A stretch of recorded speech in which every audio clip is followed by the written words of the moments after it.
gather the masses. So thank you all for being here. I think we will go on and um, get started.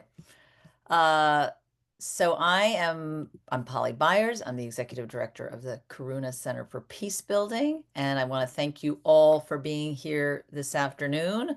And a big thanks in advance to our panelists. I think it's going to be a really interesting discussion because we have just a great bunch of panelists here for you today. I'm just going to give a little brief background, then I'm going to introduce the panelists and we'll jump right into it. For those of you who don't know Karuna, we are an international peace-building organization founded 30 years ago, in fact. It's worked in at least 25 countries around the world, and more recently here in Western Massachusetts, where Karuna has traditionally been based. I do need to put a plug in for Giving Tuesday because it is Giving Tuesday, and we do have a match for new donors. So for anybody who's interested, we greatly appreciate your support.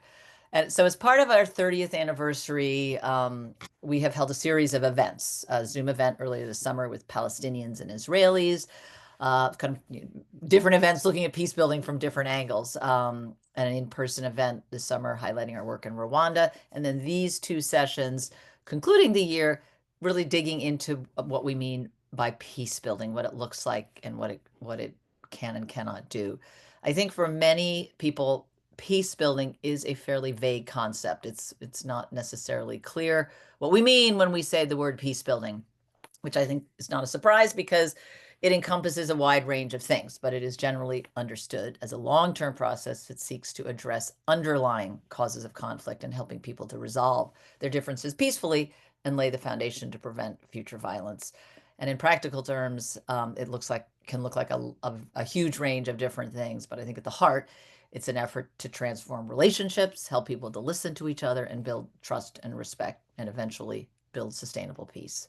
As I mentioned, this is the second of two sessions. The first one we held in late October really focused on peace building at the local level, and we talked about recent initiatives here in the U.S., something called Hands Across the Hill that one of Karuna's founder, Paula Green, helped start, and some of Karuna's international work, which has tended to be very much at the local level.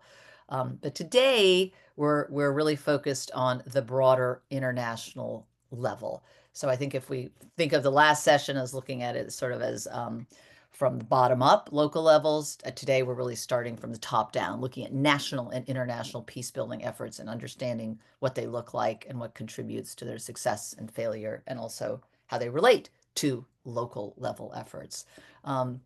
It's obviously a very big topic that we could have at least a semester graduate course on, but I think with this group of panelists, we're all going to learn a lot in this brief session. I would just note that I think it's an interesting time to have this discussion. There's a fair amount of unease, I think we are sensing globally. Experts are referring to this time as a polycrisis, really a combination of threats, fears about threats to democracy here in the US and globally, rising inequality, economic instability, wars in Ukraine, Gaza, Myanmar, Sudan, and many more. And then climate change acting as a threat multiplier. So I recognize that for many people, it's a bit of a worrisome and bleak time, but I think it's also a good one for reflection, looking at what we've learned, for where there are opportunities, looking for connectors versus dividers. So I'm hoping this conversation will be illuminating in that regard. So I'm going to jump to the introductions, and I will keep them brief, which is difficult because they all have very extremely distinguished careers and deep experience. And we're fortunate to have them all with us. Two are Karuna board members and two are advisory committee members. So Jordan Ryan brings over 30 years of experience in conflict resolution, crisis management, and has served for decades with the United Nations. He was the director of the UNDP, the UN Development Program's Bureau of Crisis Prevention and Recovery, and he led recovery efforts of the UN peacekeeping mission in Liberia and in many other countries and many other positions, and also served as vice president for peace programs at the Carter Center in Atlanta. Rachel Locke is also a Karuna board member and is a leader in violence prevention and has held senior positions in the U.S. government, in the UN, and she's currently director of the Violence, Inequality, and Power Lab at the Kroc Institute for Peace and Justice at the University of California in San Diego. Liz Hume is the executive director of the Alliance for Peacebuilding. She's a former Karuna board member and currently member of the advisory committee. And she has more than 25 years experience in senior leadership in bilateral, multilateral institutions and NGOs, and has extensive experience in policy and advocacy work, both now at Alliance for Peacebuilding and before that, overseeing sizable, complex peacebuilding programs in conflict-affected and fragile states. And last but not least, we are very lucky to have Linda Tropp, who is a member of the Karuna's advisory committee as well. And she's a professor of social psychology in the Department of Psychological and Brain Sciences at the University of Amherst, Massachusetts, Amherst here. Linda is a widely recognized expert in the field of intergroup relations, and for more than 2 decades, she's studied how members of different groups experience contact with each other and how group differences in status affect cross-group relations. She's worked with national organizations on improving interracial relations in schools and with non-governmental organizations, including Karuna, to evaluate programs designed to reduce conflict. So with that, we're going to jump right into it. Apologies for the long introductions, but we really do. It's a great panel. So I'm going to start with a basic question, which is when we talk about peace building at the international level, just talk a little bit what that looks like and what it entails. And maybe we'll start with Jordan for the kind of the UN perspective, and then Liz and Rachel, it would be great if you could give your thoughts as well. So Jordan, over to you. Great. Thank you very much. Delighted to be here. I apologize if the internet's a little funky. I'm in Alabama, in Montgomery, Alabama. So from the UN perspective, what does peace building mean? Peace building is truly a comprehensive process. Preventing conflicts. Prevention is key. Supporting recovery in countries that have conflict. So those kind of 3 elements make up what the UN considers to be peace building. It has an article within the UN to support that at the country level. It starts with something called the Peace Building Commission, which is a unique body within the UN because it was constituted both by a resolution from the General Assembly and a resolution from the Security Council called the Twin Resolutions that really began the sustaining peace agenda. So there's kind of international agreement at the highest level, Security Council and General Assembly, about the approach to peace building that the UN does. And the other thing, other than prevention being a priority, is it really tries to focus on national ownership. And that means really paying attention to what's going on at the country level. So in addition to the commission, they have a fund, the Peace Building Fund, that has some money to kind of jumpstart programs. And finally, there's a Peace Building Support Office that's part of the UN, sits in New York, but it actually works with the representatives of the UN on the ground that often work with the government and with people affected by conflict. So in short, peace building very clearly defined by the UN, and that there's a mechanism or an architecture to really try to make things work at the country level. Doesn't always work. A lot of work of trying to get money from donors and all those kinds of things we can talk about later, but that's a little bit of what it looks like from the international level. Thank you. That's great. I mean, that's a very helpful overview, as you said, of the architecture. Actually, that's more a clearer description, I think, than I've heard before. So that's really useful. So Liz, Rachel, it would be great to hear from you both on, he's given us sort of the UN, but at the broader international level, obviously there's national government, there's a lot of different components. Your kind of description or how you would describe it, how it works or doesn't. So it's a great question because we get it a lot. What is peace building? Right. And I'll just start off and say we need to do a better job at reframing and making the case for it and explaining what it is. That doesn't require a PhD. So that's, I think, an important piece of this. But just to go back even for the UN in the 1990s, the peace building started out as a focus on peacekeeping. So it was keeping the peace, reducing violence, and the term has really evolved over the last, I hate to say this, 30 years, because I sound so old, but it has a lot. And but we still get asked that question, what it is. Um, so what I do is I try to kind of explain what the goal of peace building is. It's really to analyze, and this is going to sound really wonky, right? So I'm not doing a great job of it, but the whole point is to analyze what's driving it. What are those grievances? What's causing this? Um, where the resiliencies are. What's just because there's lots of grievances doesn't mean there's going to be violence or violent conflict. Who's benefiting from it? Who are some of the leaders in it? What are some of the triggering factors? So it's really looking at this conflict analysis, and then it's understanding, okay, so what? So what do we do about it? And you'll find lots of documents that will describe in great, incredible detail the problem, what's causing it, but not the so what.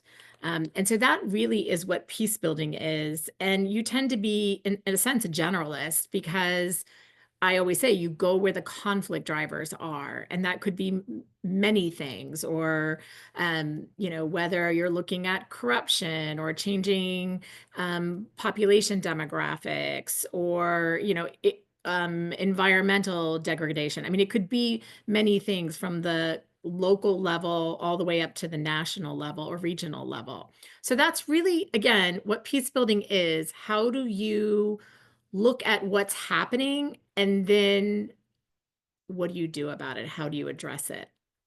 And I know we're going to be getting into that, so I'll stop there. Great. That's super helpful.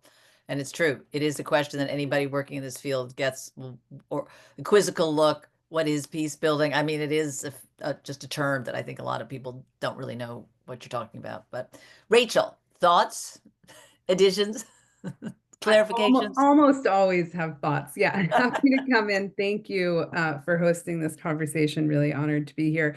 And agree with everything Jordan and Liz have said. Unsurprisingly, I'm going to add on to what they've said by saying I think that partly the international focus on peace building. So like, why couldn't peace building just be something that is done locally? Why is there an international community that focuses on peace building? And I think in part, it comes from a place of recognition that there are certain conditions, certain factors that predispose societies, countries, communities, et cetera, to higher levels of conflict or violence risk. And once you understand that, then it creates a compulsion, some would say, or at least the groundwork for being able to do something about it, right? So we have lots of data on the correlation between societies that are, for example, more gender unequal, that is a risk factor for conflict. Societies that have had conflict or violence in the past are more predisposed to having conflict in the future, right? There are these factors, these dynamics that make it more likely. Some of which are factors that have been influenced by neighboring states, by international relations, by the influence of proxy wars, for example, by the flow of weapons, for example, all of which are are about relationships between and across nations. And so if we understand on the one hand that there are these risk factors for conflict and violence, and that we can do something about that, and on the other hand, we understand that the relationships between nations and that have to do with the way that countries interact with one another is one of those things that can either reinforce these predispositions for conflict and violence, or on the other hand, mitigate those risks.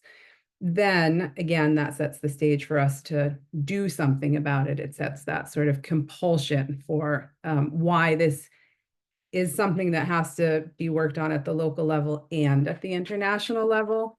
And then you have the systems and structures, such as the UN peacebuilding architecture that Jordan referred to at the start of the call, or the people who work in the World Bank, or the people who work, across donor groups.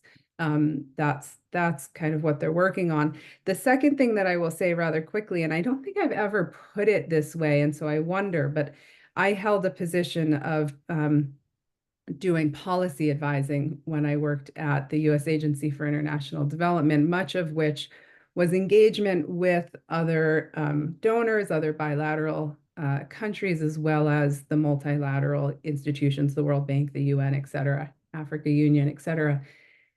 And very often in practical terms, the peace building, conflict, violence prevention work was trying to bridge a sort of foreign policy orientation. In other words, you engage with the rest of the world as a country to advance your own interests. So to bridge that with a human rights orientation. So how do we advance our own interests while simultaneously upholding human rights and the right to live lives free from fear of violence for everyone in the world? And that's actually takes some skill, some diplomacy, and some relationship building, shall we say. And I'll leave it there. That's great. Anybody want to add anything in at this moment to that? I mean, I think it's very helpful. I mean, it's a very complicated, it's a complicated issue. And I think of sort of hearing from these different perspectives is a very helpful to start unpacking it and sort of starting the conversation. Can I Go give a ahead. shout out to Karuna? Because Certainly, go ahead. I'll give a shout out to Karuna because we did a campaign, What is Peacebuilding, where we sort of, we described, made a joke like, okay, we get this question a lot. Yeah. And we asked all our members to give us a good example of peacebuilding in practice. And I want to tell you, it was like pulling teeth to get a good example. And Karuna gave us the best example, which is your Nigeria project. And a big shout out to you guys. I don't know if you want to, and I'm sure somebody will talk about it along the way, but it's understanding what is peace building and how to explain it. And like I said, we just all do a terrible job of it, but a big shout out to Karuna. Yeah. Thank you. Thank you. Yeah. And I mean, but I think it does look very different in different places. So hence that when people hear and thinking of like the UN, I think that's just a big, mystery. But you think of the big peace process, you think of, a Dayton process, and it's complicated. There's a lot of different actors, and like, how does that relate to us on the ground? So I think I really appreciate the way where you're all kind of helping just, kind of pull it apart here, and because of all the different pieces and parts that are involved. So I would like to sort of next, maybe just to make it a little more concrete, and maybe Liz, start with you, Rachel, Jordan, Linda, anybody jump in, but just talk about, and I've mentioned beforehand, I was listening to the great organization Beyond Conflict, Tim Phillips runs, and they're doing these, a series of podcasts looking at successful peace processes, in particular in Northern Ireland and South Africa. So those are in my mind because I just recently, this is very interesting, discussion among people who are involved in the processes. Anyways, I think it would be helpful to talk about some of the successes of international efforts, when the international community has been engaged, and some of the reasons for the success. So Liz, you want to start there? Oh, I have a lot to say on this. So, okay. If you're looking at international peace agreements, if you really want to look at one, well, going back, Northern Ireland had a lot of good parts to it. A lot because women pushed their way in, really pushed their way in. There's a great documentary on it because, they wanted to get down to, okay, well, what are the let's deal with some of the reconciliation issues. Let's deal with the actual grievances instead of, just having the strong men, figure out DDR, demobilization and power sharing, right? Which is a lot of what a lot of the peace agreements are. And so Northern Ireland, and even though the Good Friday Agreement was many, many years ago, holds up in that regard. So big shout out to women. But, when you look at peace agreements, they're not great. I worked for many years on the Bosnian peace, the Dayton Peace Accords when I was in Bosnia and Kosovo in 1325. No, sorry, not 13, UN resolution. I forget what it is, but not 1325. And 1244. And so uh, you know, and especially the Dayton Peace Accords was really about just getting people back to where they lived. If we just get people back to where they live, then everything will be okay. The Columbia Agreement does a great job. And I know it's interesting, it was voted down by the people, but the government put it in place. When you look into it, there's so many elements of it, and it's so focused on looking at, why the conflict happened and how to address a lot of, those grievances. So, if you want to look at a pretty good agreement, I'm not saying it's being implemented 100%, but it's a good document in terms of what it's trying to do. But what you're seeing now, I mean, the ceasefire agreement collapsed in Sudan. And I could give a bunch of other examples, but once again, we have the data that shows, okay, if women are involved in peace agreements, there's a greater chance that they'll, we have all this data, right? And who needs to be there, and you have to do this, and you have to, and shockingly, every single time, you have diplomats or whoever on the ground thinking, well, we just need to stop this fighting. And, that data doesn't apply in this case. We just need to stop the fighting.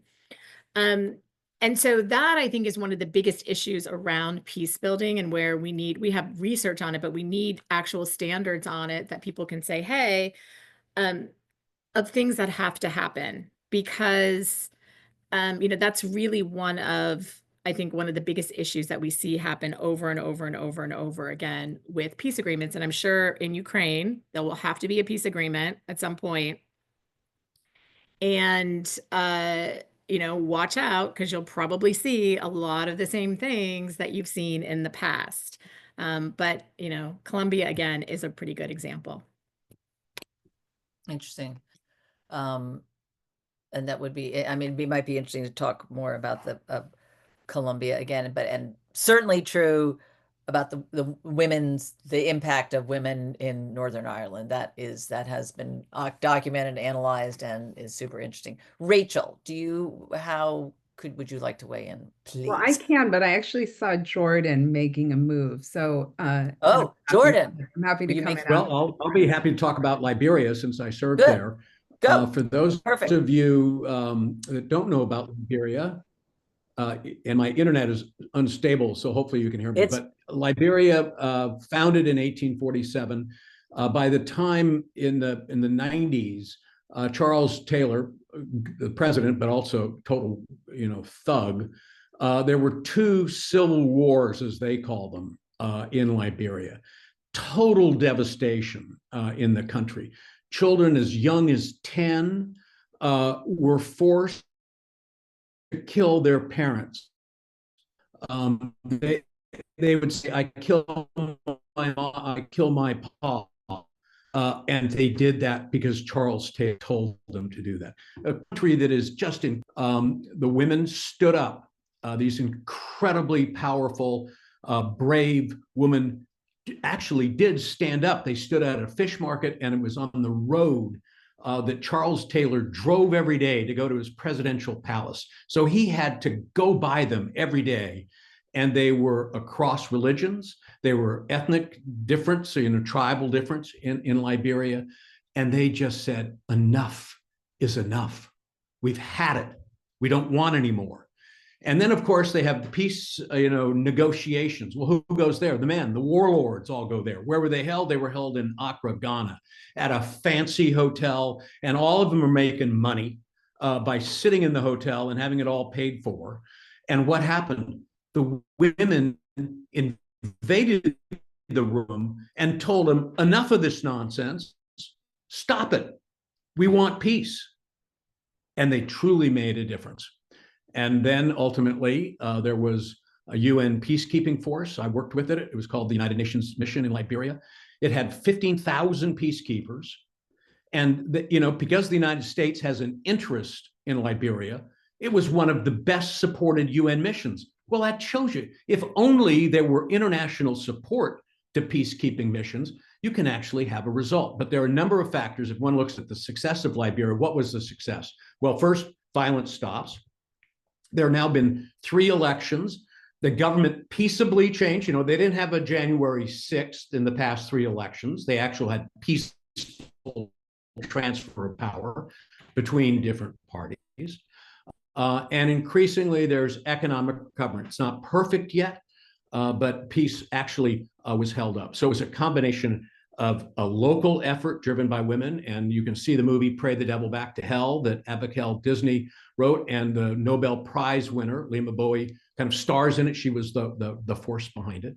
So local effort, national effort led by Ellen Johnson Sirleaf, first African woman president, and the international effort, and that combination. So what do I take away from it? You need long-term commitment. You got to stay the course. It's not over in a day. You don't have war in a day. Well, it starts fast, but it doesn't end quickly. So you definitely have to that. You've got to have engagement of people to make sure really are going to have a success. Regional cooperation played a big role. ECOWAS is called the economic community of West African states, very much involved. The UN actually got its act together by working in silos, as it typically does. We called it At Work Together.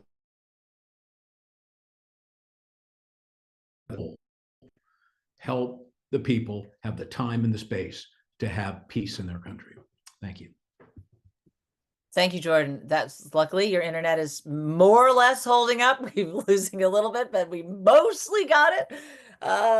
Anyways, that's a great example. I mean, I think that's a really excellent example, because that's sort of what I'm trying to get at in this discussion of the different, the different elements that you did have. I mean, what do a lot of, crises now, whether it's Sudan or elsewhere, I mean, there's a lot of issues going on, but like, where's the international support? Look at Haiti, like where's the international community? But it obviously requires, it requires the motivation on the ground of the people and the pressure on the leaders. I mean, it requires a lot of different things. Rachel. I mean, I was hoping, Jordan, that you would speak to Liberia, because I remember all your experience there. And I'm not sure I can top that in terms of just encapsulating in such a perfect way one particular place. I will just add on, because as I understood the question, it was sort of international engagement, not only formal peace processes. And there's a range of other ways that international actors can be engaged in the prospect of building peace, in the prospect of continuing scenarios of conflict. But this is an optimistic question, not a pessimistic one. So I will just say that it is also worth looking at the other ways in which conflict or violence may either come to an end or sort of decline in their level of intensity. And some of that could be through military intervention or military defeat by one actor over another. Sri Lanka is an example of this. It could also be the parties to the conflict sort of get tired, and there's not a formal peace process, but there's a sort of stasis. It could also be that there are economic incentives that change the relationship, the conflict relationship among the parties. But I do think one of the points of peace building, right, is that to try to increase the potential and the opportunity for getting to a place both of cessation of hostilities and of addressing those grievances and the factors. They're not just grievances today, they are also the factors that, again, could predispose a society to conflict tomorrow. So you don't just want the cessation of hostilities today, you also want to build those foundations. And what Jordan was just talking about with Liberia is such a great example. Not to say that Liberia post-peace accord was perfect. It wasn't. It had a long, and still does have a long road to travel. But really that investment, right, in reinforcing the architecture within society that reduces the risk for conflict. And I think there is for peace building actors a huge need to encumber that space, so that it isn't the only answer to conflict is military intervention, or the only answer to conflict is a state of stasis where we just observe a sort of continuation of a steady state that is not really an acceptable steady state. So I just want to complicate, I do this a lot, I just want to complicate the question a little bit, because it's not just as though international intervention and efforts get us to peace deals. There's also a whole range of other things. I worked for many years in northern Uganda in the early 2000s, and the thing that shifted the dynamics in northern Uganda was not a formal peace process, in fact, although there were many, many attempts at that, but rather was the interest, the sustained, well-resourced, and intentional diplomatic and defensive interest on the part of the US to change the situation on the ground with regard to the Lord's Resistance Army in northern Uganda. And that shifted remarkably the context of conflict on the ground. So just to broaden the perspective of what we're talking about with international engagement. Super useful and important, because it's not overcomplicating. It's obviously that's the reality. I mean, you have Liberia is a great example for what it is, but as you said, I mean, there's, there are other ways that conflict ceases, but you're also making the important point that, I mean, I forget, I used to know what the statistic is. Liz or Rachel, you guys probably know about how many, conflicts, are resolved and then they fall back into conflict because I mean, that's a very high percentage. I know that. I can't remember what it is, but again, if the root issues really aren't addressed, it's a temporary fix at best. So anyways, those are super, I'd be kind of interested to hear more about the LRA, the Northern Uganda. I mean, that's a really interesting example we might dive into again. So thank you. I think that was super helpful, all of those perspectives. So Linda Tropp, I'm looking at you. Now we want to hear from you.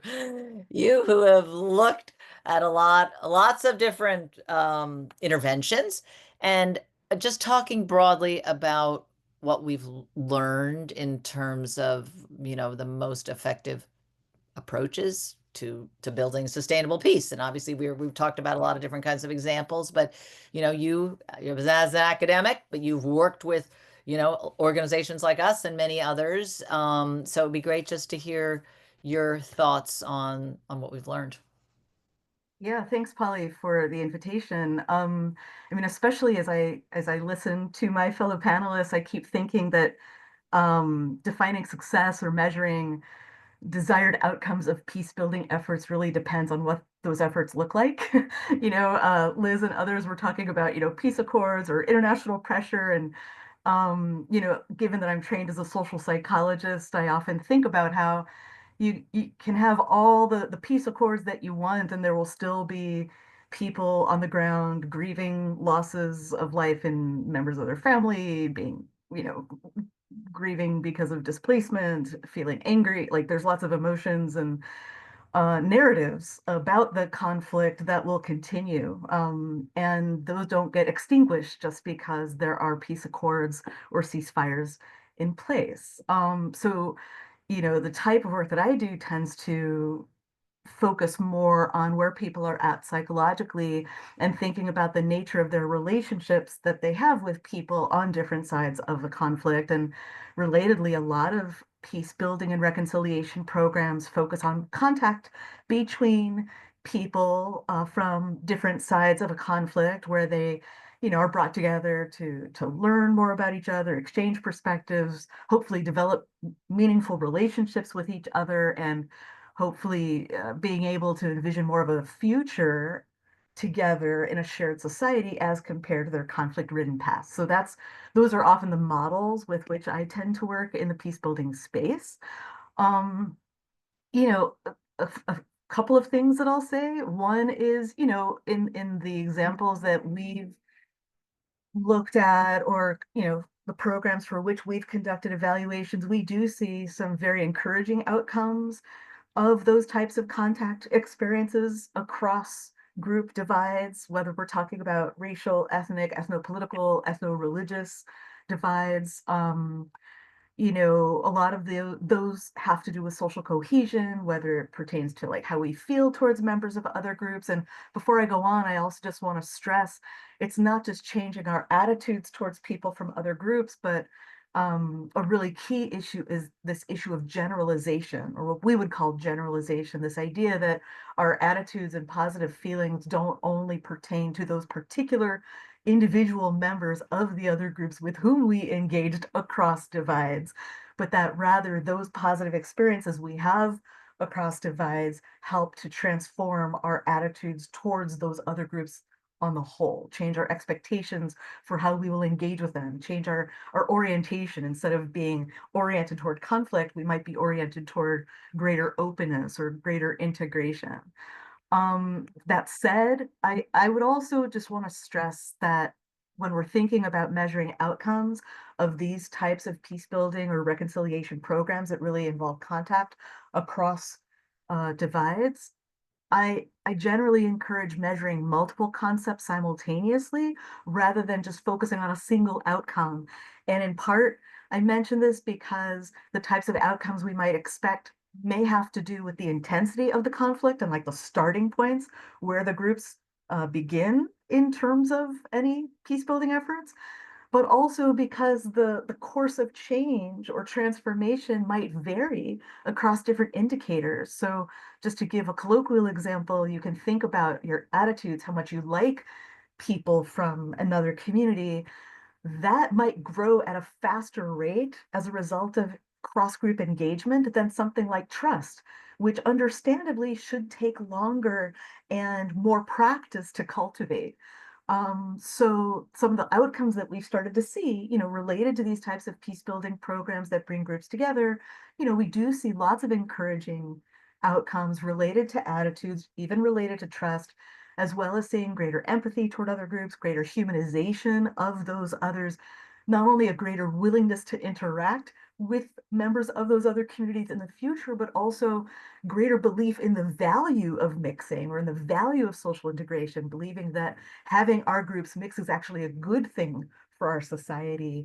And related to that, I think another variable that I find really important to consider is the extent to which programs like that might shift community members' beliefs that reconciliation is possible, or that a different future is possible. Because if they have some degree of hope that meaningful change in the dynamics between the groups is possible, that it won't just simply revert back to conflict, that gives them fuel to not only envision a shared or a different future, but to be willing to work toward that shared or different future.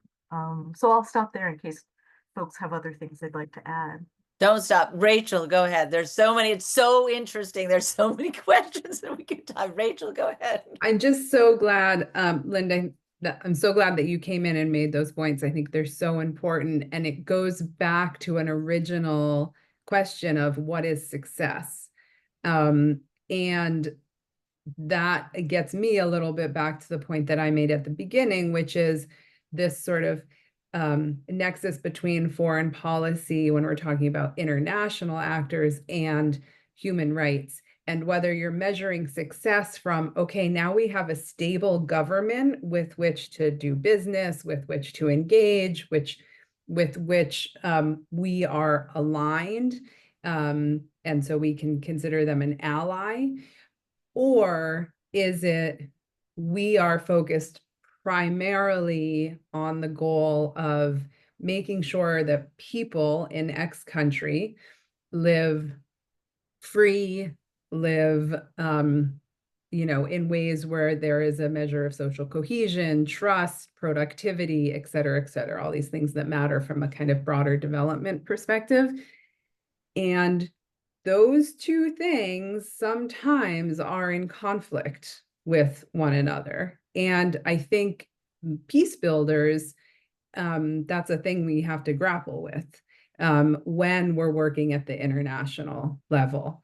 And we have seen many, many, many instances of formal peace processes that have been successful from the perspective of a cessation of hostilities, a disarming of armed groups, but have not been successful from the perspective of eliminating violence from a place. El Salvador is the example I often use, where post the formal peace process in El Salvador, you had levels of violence across the country that were higher than they were before the peace process. So yes, you had a peace process. It found a sort of, in many ways, power sharing, elite power sharing way to end the conflict, but violence levels continued and escalated. And we're seeing similarly worrying signs in Colombia, where I just was for a couple of weeks, actually, where we have this great peace agreement, and agree, Liz, with your point, and also violence levels, not necessarily conflict violence, but other forms of violence are escalating in ways that are concerning. Not everywhere, but then it goes to Jordan's point of sustained attention, right? So we can't just say, oh, now we have a peace agreement, great, see you later. Right, we're talking about communities and societies that are highly traumatized in nearly all instances, and in many cases highly armed, and in many cases trying to cope with a context in which there's been a power vacuum, or at least significant power shifts, and maybe even a fracturing. And that can create the context for violence levels that, again, so the question of success and the question of paying attention to the interaction between people and these really important measures of trust, of social cohesion, of interaction are hugely important. Could I add one little bit following Rachel? Thank you. Yeah, so I just wanted to add one thing about how we frame the problem, even, because at least what I find is people often frame the problem kind of through the blinders or the narrow scope of their specialty areas. And I know I do that in my work, but I've also been talking enough with people who are focusing on development or community rebuilding and rehabilitation and all these different types of things. And I think there's this instinct to think, well, if we want peace building to happen, we have to have a peace building program. And I guess the way I think about it is more, well, where are people at, like psychologically? What is their lived experience like? What are the motivations that are driving them, and what are they grappling with? Such that if they're grappling with development concerns, then we can focus more on development programs, but try to infuse the implementation of those programs with insights from the peace building and reconciliation literature about how to ease tensions as you're doing so that we're actually meeting their fundamental needs. as compared to having necessarily like a development track for programming and a social cohesion track for programming that remain largely separate and not necessarily coordinated. I think that's another concern that I have as I look at this space. And again, I don't do as much at the macro level, but just thinking about how people are responding to their predicament. They often see like the industry of peace building, but like don't necessarily have a sense of how all these pieces are going to fit together. And I don't know that we have a good sense of how all those pieces fit together. So that's something I hope we can work toward moving toward the future.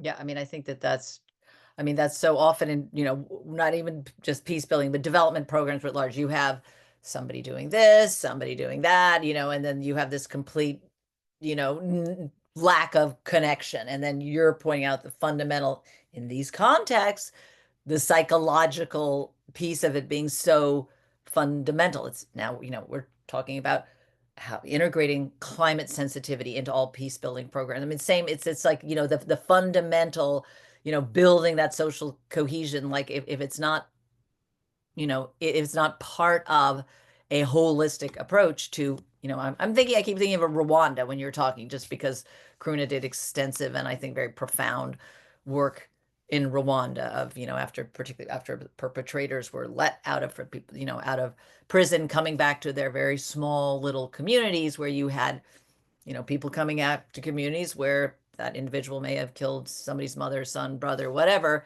and then how do you try to actually, build kind of, trust, et cetera, for people to to move to all of those things that you laid out in terms of what it takes at these many levels to build, sustainable peace and trust and hope and belief in a common future. Anybody else, Can I Liz? say something, Polly, just really quickly? Please. Also, too, it's not one and done, right? And that I think is so critical. This is something that it's like the health sector, or, it's not like, okay, things are good now. So I mean, this is something that has to be monitored. It has to be worked on ongoing. And you don't have to look any farther than the United States. South Korea today, with the president declaring martial law. I mean, it's and I think that's where people are starting to get a better sense of what peace building is and conflict prevention, because for so long it was over there and now it's here. And we're seeing it, and understanding how a health crisis pandemic can actually cause more conflict drivers in a society that's already seeing it, again, like here in the United States, fighting over wearing a mask, and how grievances and problems and conflict issues can actually prevent a country that was supposed to knock COVID out of the park, or a pandemic like the United States, prevent it from actually being able to contain a pandemic like that. So it's kind of like this aha moment that you're seeing people in countries that were not considered conflict affected, starting to get it. Well said. And I think that's, I think it's part of my interest. And I'm assuming people listening. And by the way, people listening, I forgot to say in the beginning that we are going to try to leave some time for questions. So please feel free to put questions into the chat, and we will certainly try to get to them. But I think that that's, on many of our minds is sort of the implications and for what we're dealing with here in the US, extreme polarization, obviously. So I think of, what that's one of the things that's, I think, is on many of our minds is, what are the lessons? It's not just something like, it's not just Bosnia and Rwanda and Sudan. Anyways, all right. Another question is, we've touched already, obviously, on a lot of things, and this, you've, in a way, we've addressed some of this a bit, but the question I was going to ask was about what you're thinking about, the sort of the key obstacles and challenges of some of the ongoing conflicts, of which we know there are many, needless to say, the Middle East, but Sudan, Ukraine, Myanmar, Congo. I mean, there's any number, but thinking of what these obstacles are, the key challenges, in many cases it's just it's getting people to the table.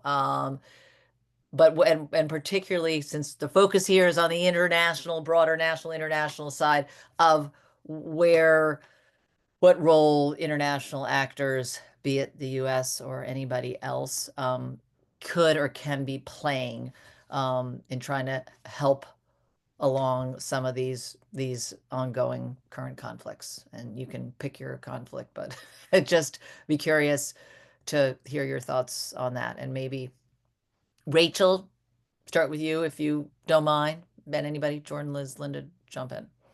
Yeah, I referring to what I said earlier, I do tend towards the more pessimistic. So this might be, I might be Okay. positioned to come in on this one because the obstacles are many. Liz can correct me if I get this data point wrong, but I think it was in 2021, 22, I can't remember. There were more global conflicts in the world than there have been since World War II, right? So there's a lot of conflict out there. That's one big obstacle and challenge. Most conflicts in the world today are internationalized and heavily internationalized. There's a lot of players on the ground. We're not talking about two parties to a conflict. We're talking about multiple parties to a conflict. Even when the names are just two names, there's other backers almost always.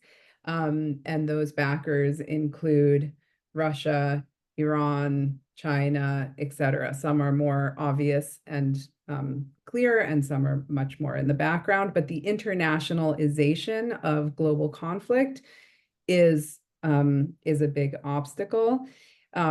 There's also been an increase in the flow of weapons, even as we continue to try to, have treaties and agreements to limit the flow of weapons, including weapons that are more lethal. There just continues to be higher and higher levels of flow, and also increased technological advances of weapons that make them more easy to be used by less skilled or trained individuals, and in many instances more lethal. So this has the effect of making it, you don't need a highly trained military necessarily for some of the weapons. And that has been true for a long time, right? An AK-47 is pretty easy actually to use and make very lethal.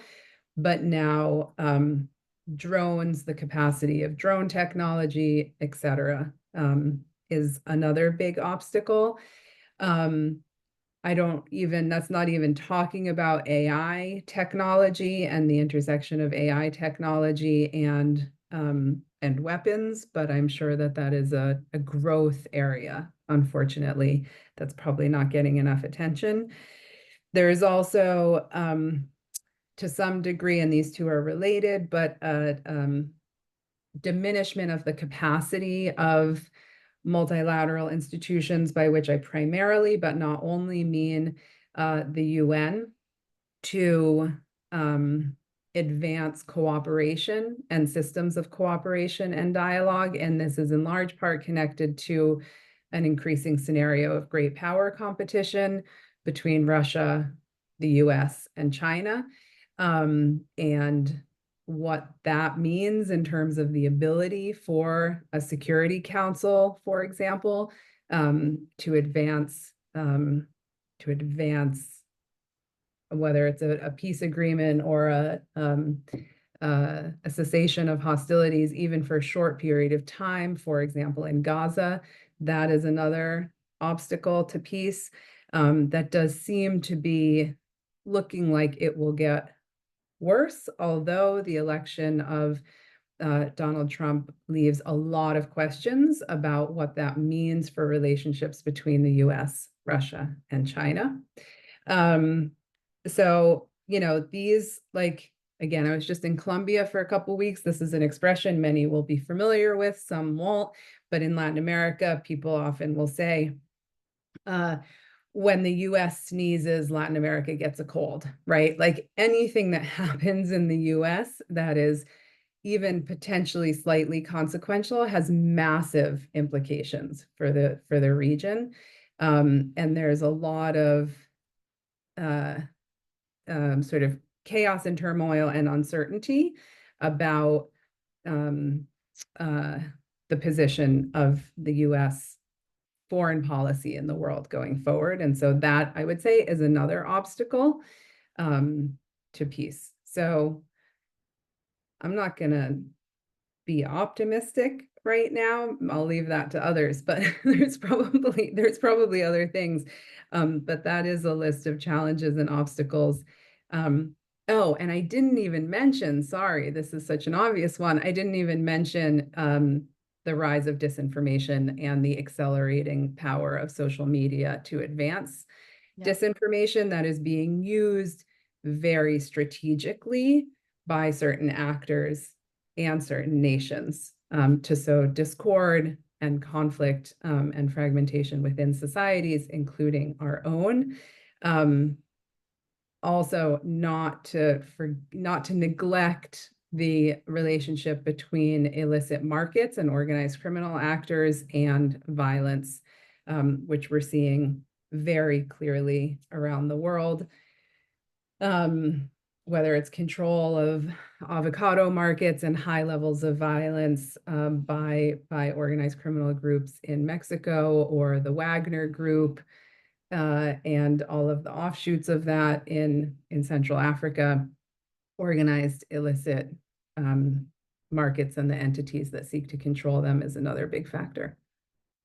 Sorry for the pessimism. Nice list, Rachel. I was about to say, what about social media? I mean, it's true. I mean, disinformation to me, because especially having just been listening to Tim Phillips and these, talking through the Northern Ireland experience, I think there was a question, but do you think this would have been possible today? And like, no. I mean, with the disinformation playing and in, the way it is, like, a hugely negative impact. I mean, certainly when you've got parties trying to build some relationship and trust. Anyways, that's a pretty excellent and comprehensive and depressing list, for sure.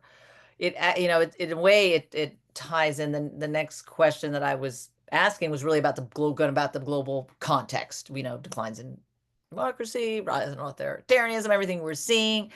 About how, I mean, you've articulated, a lot of these obstacles, but kind of how that, for any and all of you, Jordan, Liz, Linda, Rachel, like how, what that impact of this current context with all of the obstacles you've listed, how's that going to affect peace building efforts, or how are you seeing it affect, efforts, whether it's in Sudan or anywhere else? I mean, it is, and for sure underlining the uncertainty about the election of Donald Trump and what that's going to mean. I mean, that obviously is a lot of, it's unknown. But I'm just wondering, does anybody, Liz, Linda, Jordan, Liz, go. Well, with the rise of a lot of the populist governments, you're seeing, you see this contraction, right? This isolationism. And what we're seeing at the international level is a lot of countries cutting their peace building, conflict prevention funding. The Swedes are a perfect example. They were the grandmother of peace building funding, and they've cut their budget pretty significantly. So, I mean, that's really, I think, one of the biggest issue. I always say this: if you can't fund it, you can't do it, right? So I think that's one aspect of it. I also think, again, when you're seeing this rise of populist governments, kind of some backsliding of democracy, you are we're also exporting it, right? So exporting this mistrust in governments and on democracy. I think that's one, if we're doing it here, right? We saw a lot of that during COVID as well.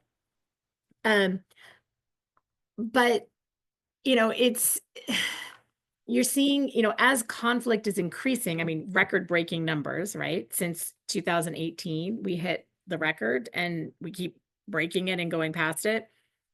We're seeing these incredible demographic pressure pushes, right? And you're going to see more of it with environmental degradation, climate change. You're seeing this mass push of demographic shifts, and that's pushing a lot of this populism issue, right? I say this all the time: the United States in 2040 will no longer be a white majority country, right? Again, that's fear of the other. And you mentioned Tim Phillips. Tim Phillips talks a lot about that. These fears are very logical. It's how our brains are designed. And so, we're going to be seeing more of this with probably less resources. And that's, I think, some of the scary part about it. At the same time, we do know so much more from a positive perspective. We know so much more. We know, what we can do. But it's going to take resources. It takes political will. It takes, at PeaceCon, AFP's annual PeaceCon we have every year, President McAleese, the former president of Ireland, who grew up in Northern Ireland, but was the president of Ireland and was the bridge building president with the Good Friday Agreement. She talked about, this is really hard work. It's super hard work. And we're gonna have to do the hard work. And, we also kind of started, our project here, Peacebuilding Starts at Home, right? It also shows that you have to be working in your own backyard, just as much, internationally as well. And I will say this, it's much harder working in your own backyard. I'm sitting on a panel next week where I'm talking about conflict in the US. And, had somebody be very upset with me today when I was like, well, we have to look at all the grievances that are driving this conflict and understanding the neuroscience and what's happening. And it makes people super uncomfortable. And so in some respect, I think it's interesting to watch people in the peace building field who work overseas having to grapple with these issues in their own country. So I think that's also a bit of a difference. One other thing, though, that I think would have that I've been seriously advocating for is making sure peace building programming and conflict prevention is integrated into other programs. So, for example, if you're a health program working in northern Mozambique, conflict prevention and peace building has to be embedded and integrated, not just do no harm, not just conflict sensitivity, but really integrating that work into these programs. Because somebody said it earlier, things, especially in development programs, I think it was you, Polly, things are very siloed. So anyway, those are some of my thoughts on all of this, but. Great. Thank you. Jordan, Linda, anything you want to add here and now, Jordan? And the only thing I'd add is, I'm thinking of the world now as an incredibly fragmented place at all levels. Yeah, sorry about that. I thought it turned off. Silence your phone, Jordan. Yeah, silence the damn phone. But the incredibly fragmented place, kind of global level, fewer and fewer UN peacekeeping missions. The countries aren't paying for them. Countries are rejecting them. Across Africa, the current flavor is get the UN out. Get the UN out. We don't want the UN around here. Against that background, we're seeing this, as both Liz and Rachel said, this unprecedented number of new conflicts, much higher than ever since World War II, and they're all over the place. They're places that that are totally off the map. It's not just Ukraine. It's not just Sudan. It's little tiny conflicts that just explode with violence. So we have to think about that, what it's like. I think we also know increased fragmentation and lack of resources. Swedes, not the only ones that have cut back. Across the board, there's cutting back. There's kind of donor fatigue with peace building, even peacekeeping. And that kind of environment that we're working in, to me, is exacerbated by this kind of fragmentation of trust, this lack of trust that's current across the world today, and even in our own country. So I think one has to be very realistic about what the world is today in order to act. And I do appreciate Liz's comment about this kind of more integrated approach, that peace building is not just a standalone activity a bunch of peace builders do. Well, health workers can do it. People that are working on governance programs or development programs, and even humanitarians who think they're alone and apart and have their values that can never, sort of sacrosanct. If they're not actively involved, in my view, on peace building, you've lost a really tremendous value of being able to drive peace from the local level up. So I guess it's sort of, I think the world is going to have to, unfortunately fall apart, it seems. We always have car crashes before, they invented the seatbelt, and it seems like we're heading towards a very difficult time. But, to me, some of the certain values that are embedded in the UN Charter are worth remembering. The values of human dignity, of human freedom, freedom from fear, freedom from want, those kind of essential things that were once at the core of the American experiment, as well as the international experiment. We're going to have to harken back to those. So I think there's going to be a real call on us to look deep within ourselves of how we act individually, within our own communities, within our own countries. It's not just, it's so easy to go overseas, quite frankly, but it matters what happens. And that's kind of a sense why I'm glad to be down here in Montgomery, Alabama, where there is actually a museum to lynching, what happened in our country.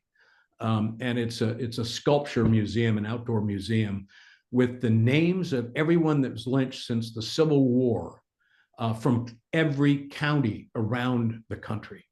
And just to walk through these stelae with names engraved, we are a country of conflict. And I think that people need to realize that's pretty much, and that's why Karuna actually is kind of interesting, because it has a domestic hat. It's not just international. It also has a program where they're trying to talk in schools, get people to talk to each other, to learn how to have a dialogue, to learn, in a sense, how to be human with each other and listen and appreciate and act, in a sense, with a little more humility about that we're all in this together. And it's sort of, peace has only come when we actually find ways of collaborating together. Thank you. Well said, Jordan.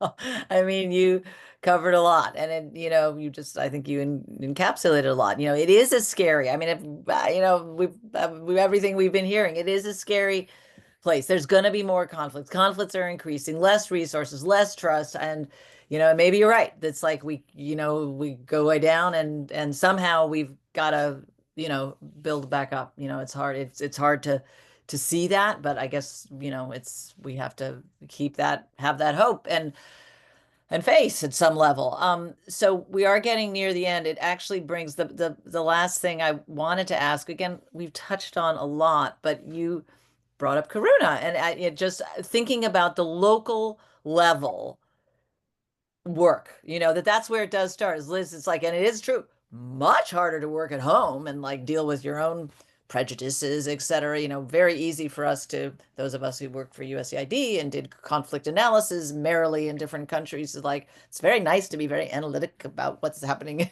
in Zimbabwe or Georgia, the country, versus here.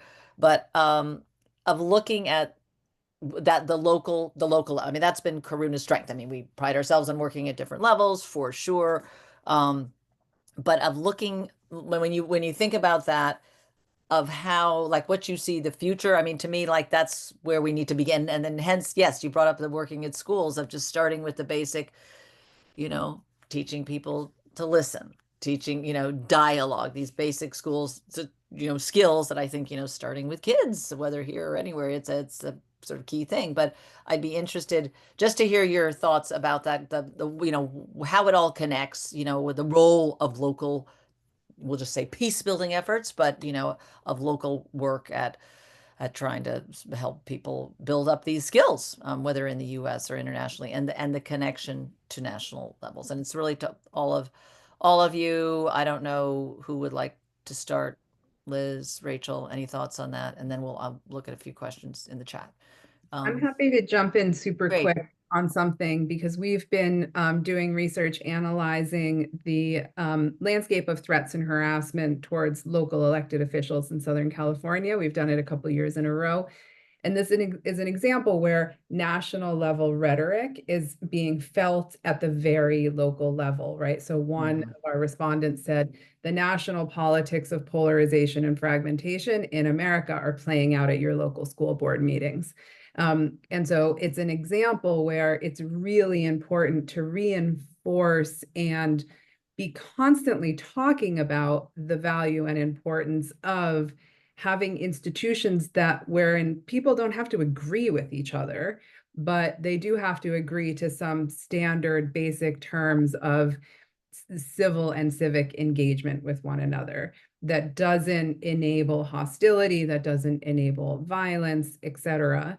And that those are the places that can withstand then all of these forces that are intentionally using violence as a means through which to obtain power, which is what's happening in a lot of the domains that we're talking about, right? There's an instrumentalization of violence to reinforce the power of certain actors, of certain groups, etc.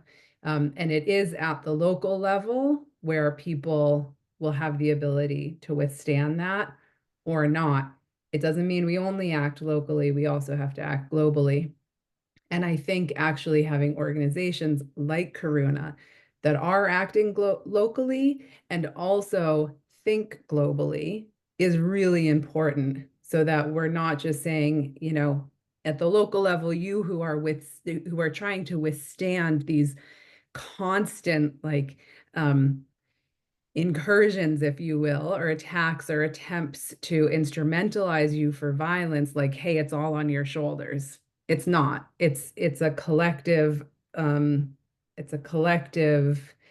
enterprise where we are reinforcing the ability of local actors to withstand at the same time that we're trying to diminish the energy and the capacity of those who would seek to use violence to do that, right? We're trying to take the wind out of their sails. We have to be doing both at the same time. So again, organizations like Karuna that have this reach, that think across local and global, and that are really focused on a holistic way of thinking about conflict in the world, I just think are really, really essential. That's really helpful. I mean, that's just a perfect description of, you know, just thinking of simply that the national, the school boards, because we're all, I think we're here in the US sort of living, seeing that so play out so well. Linda, you had your hand up. Do you have your hand up? Yes, that was intentional. Thank you. So I also just wanted to add that in this current climate where, you know, politics and hostilities are so extreme and polarized at the national level, at least here in the US, like if we're going to fix this country, it is going to start at the local level. I firmly believe in that. And, you know, so you know, thinking about ways to get people engaged in their local communities. And, you know, I've been working in a number of projects over the last several years that basically show that like the more people from different ethno-racial backgrounds engage with one another in local communities, the more inclined they are to trust each other and to welcome each other and to feel welcomed by each other. And especially like for first generation immigrants, we find that that greater sense of feeling welcome corresponds with greater civic engagement. So if you feel like you belong, you know, there's a greater emphasis on belonging as well. that would foster or cultivate or encourage greater local participation where people from different backgrounds or viewpoints could actually see in real practice that they can function and work together effectively. I also just wanted to add a couple of things. One, I know another organization, More in Common US, that's doing polls of Americans across the US. They should have another report coming out in the next month or two that seems to suggest that, you know, the majority of Americans polled in these representative surveys actually want to bridge across lines of difference. It's just things get in the way, whether it's segregation or fear or not knowing if they're going to say the wrong thing or whatever it happens to be. And so I think equipping people and creating spaces for people to have the type of engagement, to normalize that type of engagement will be really important. And lastly, I just wanted to give another shout out to Karuna from the Rwanda Project, because, you know, from that really intensive work, getting survivors and perpetrators and bystanders of genocide to really engage with one another over several months, it wasn't only associated with how they felt toward each other as survivors or perpetrators, but it was also associated with increases in their belief that people in Rwanda can be trusted, that people in Rwanda want to help each other. So through, you know, having those positive experiences across divides, it might also kind of help to reweave the social fabric in some way and give people a little bit more faith in each other. But again, building that from local levels. Yeah. I mean, I think that's, it's kind of, I was just thinking as you were talking about, it's interesting because, you know, we had these two little sessions. The last one was on, you know, local level. This is on the international level. And I think what we've been saying, it has, you know, it has to happen all these levels, and they're mutually reinforcing or, you know, mutually negatively. So I think it does take it at, you know, all levels are absolutely necessary. I mean, and it can happen. Obviously, you don't build peace. You know, you can't have a peace agreement if you've got people harboring grievances who can't live together. I mean, so it's just interesting. You just articulated it so well. Liz, were you going to say something? Yeah, I was just going to say, just tacking on what Rachel talked about, you know, that the national level has an impact at the local level.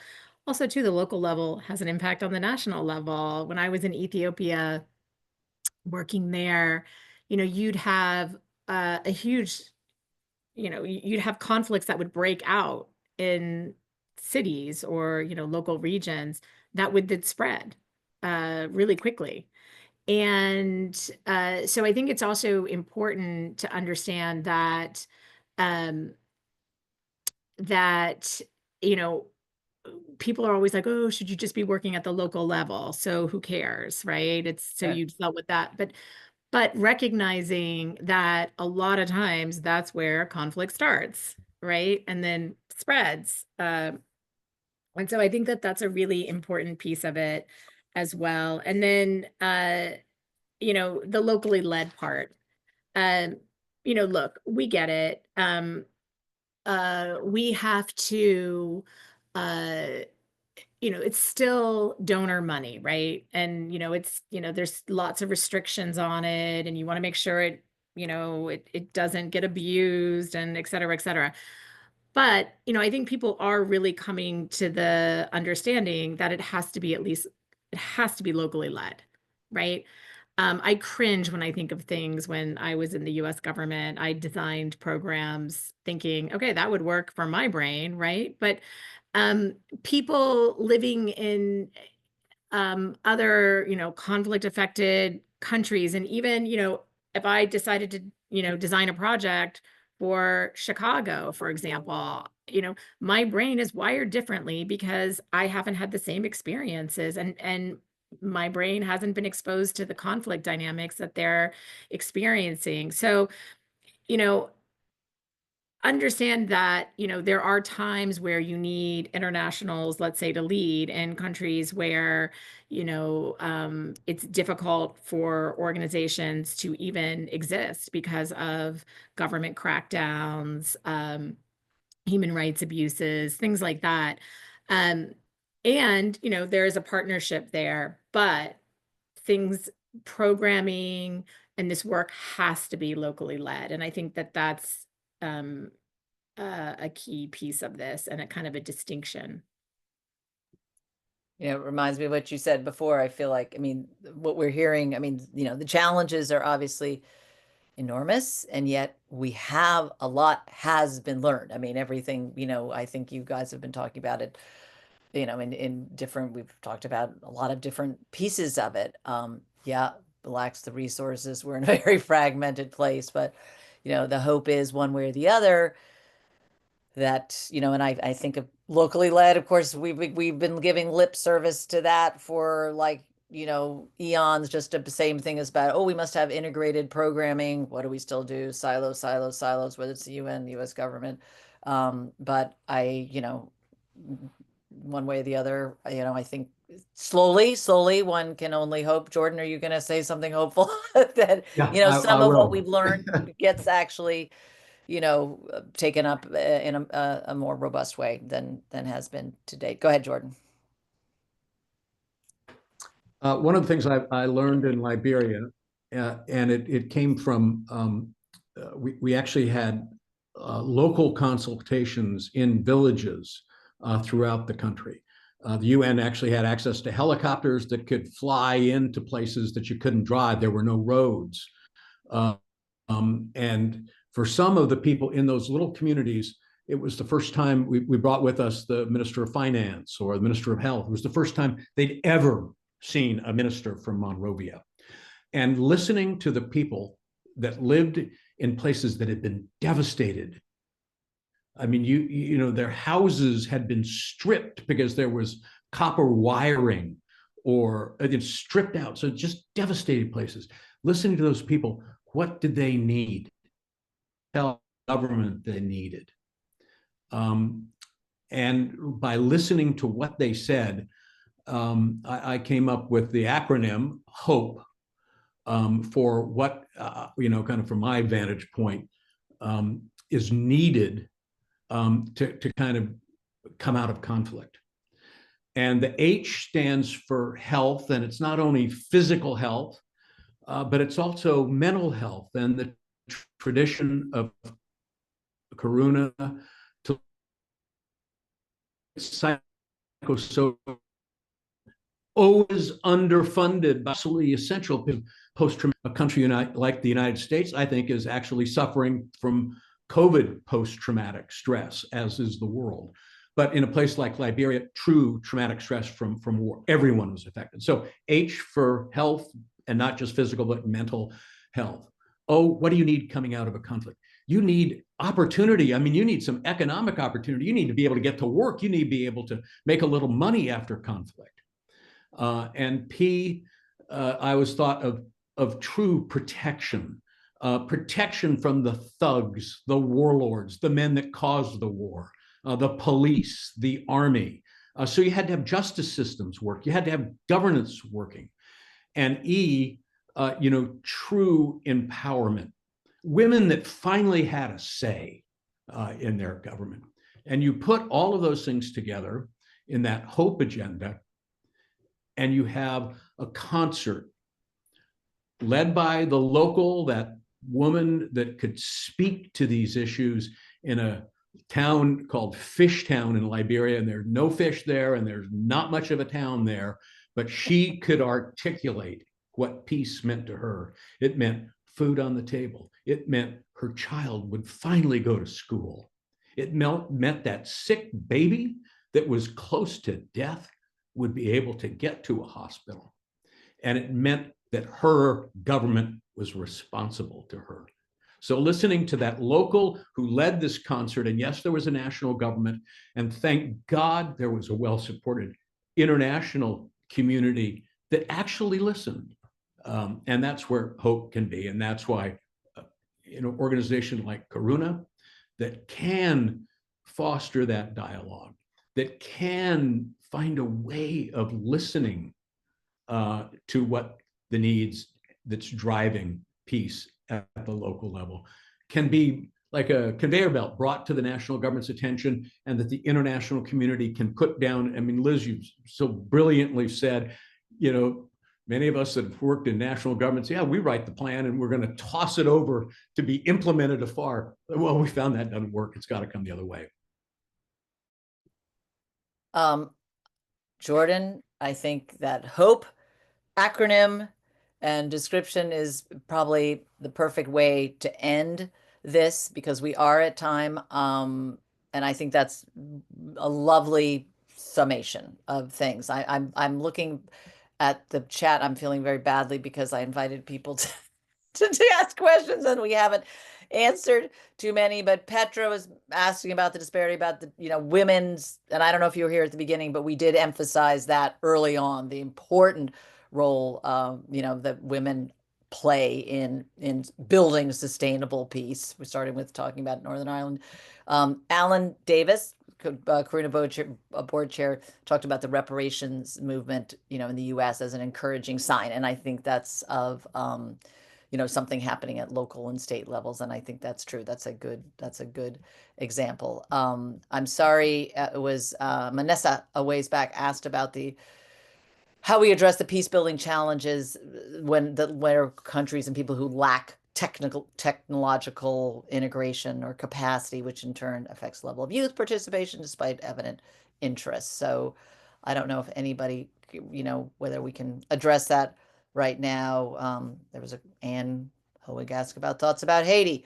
There's there's a lot of challenges out there, obviously, but I think, you all have, it has been, I think some may have been Alan who commented, this has been a master class. I mean, it is a hugely complex topic and process, and one that takes, commitment, time, resources, and I'm just underlining the time factor, but I think it's been really instructive for all of us, certainly for me, but hearing your different perspectives on it. Linda, what have we learned? What have we learned in all these cases? And Jordan and Rachel and Liz, looking from the UN, from the bilateral, from the multilateral, how they all connect and, connecting back to the local level, and the importance thereof of, as Jordan sort of so eloquently, I think, wrapped us up. So I think with that, we really are at time, and I cannot thank you enough, Jordan, Rachel, Liz, and Linda, you for your time. And this has been a super interesting discussion, and we'll look forward to continuation and seeing what happens in the year ahead here, when maybe there's a clearer picture of what U.S. administration's MAC's going to be, but clearly it's a challenging period that we're all in, but at least we all feel maybe a little more enlightened after hearing from you all. So thank you on behalf of all of us at Karuna. Huge thanks. And to all of you who have joined us, we see a variety of advisory committee members, longtime friends of Karuna board members. So thank you all for joining us. And I'm sorry not to have done a better job on the question side, but anyways, thank you all and have a lovely evening. Bye-bye.